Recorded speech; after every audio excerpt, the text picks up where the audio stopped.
Elder Patriot, if someone deliberately gave your bank account numbers to another person who then stole money from your account, you would expect that person to be arrested as being part of a criminal conspiracy.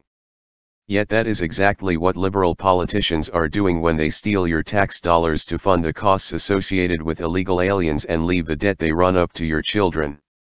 If a person drilled out the locks on your home so that other people could avail themselves of your hard-earned possessions and, in some cases, bring drugs, sexually assault your daughters or wife, or beat your sons, you would demand that he be arrested. Yet this is exactly what liberal politicians are doing in sanctuary cities across the country and in the entire state of California under the orders of Governor Jerry Brown. According to a 2011 U.S. Government Accountability Office (GAO) report of the 51,000 criminal aliens incarcerated in federal prison in December 2010, 68% were citizens of Mexico, and almost 90% were from one of 7 Latin American countries: Mexico, Colombia, Guatemala, Honduras, El Salvador, Cuba, and the Dominican Republic.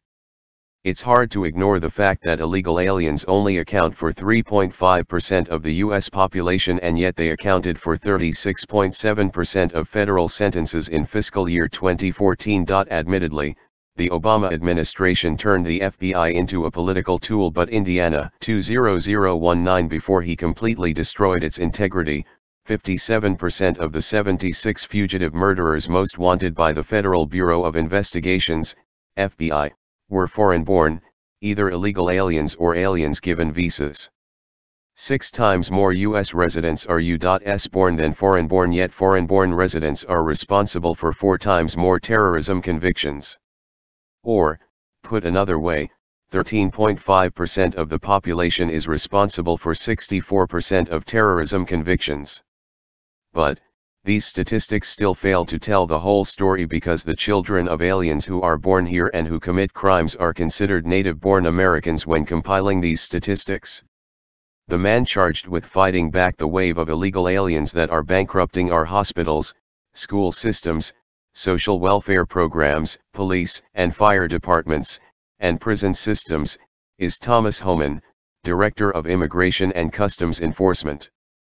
Homan's plan is to go after the politicians who are acting in defiance of existing federal law 8 U.S. Code 1324, bringing in and harboring certain aliens that specifically gives the men and women who work under him, and designated by the Attorney General of the United States, the authority to arrest anyone. There is no exception provided in the law for politicians who violates the statute. This brings us to California's Governor Jerry Brown and Homan's plan to deal with him. Homan discussed it during an appearance on Fox News with Neil Cavuto earlier this week. The state of California wants to put politics ahead of public safety and ahead of officers' safety.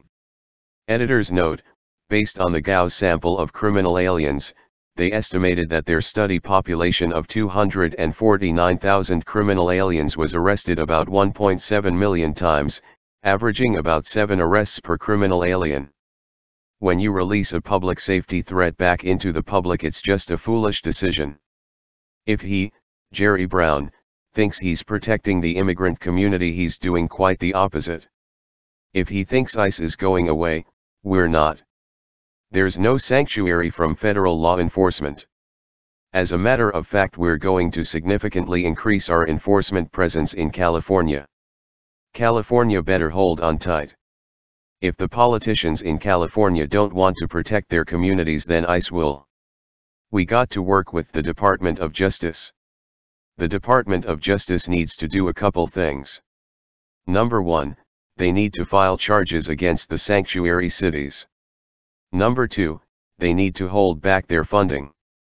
Another thing they need to do, they need to hold these politicians personally accountable. I mean, more citizens are going to die because of these policies, and these politicians can't make these decisions and be held unaccountable for people dying. I mean, we need to hold these politicians accountable for their actions. Cavuto asked Homan whether President Trump shared his views. Homan: the president is totally against sanctuary cities. He knows, as well as I do, that people are dying, People are being victimized by illegal aliens in this country, and there are certain sanctuary cities that don't want to cooperate with us. Look, this is about the American public. This is about the U.S. citizens being victimized by some of these criminal illegal aliens. We've got to hold sanctuary cities accountable. This is going to continue. The crime rate in California is going to increase. At least 50% of these criminal aliens being released back into the public reoffend the first year. 75% will reoffend in 5 years. This is a victimization of the American community. This isn't the America I grew up in. We've got to take these sanctuary cities on. We've got to take them to court and start charging some of these politicians with crimes. Brown, and politicians like him have been driving hard-working taxpayers from their cities and states with high taxes and burgeoning crime, and they need to replace the lost headcount or lose seats in Congress and the power that comes with the total number of residents, not citizens.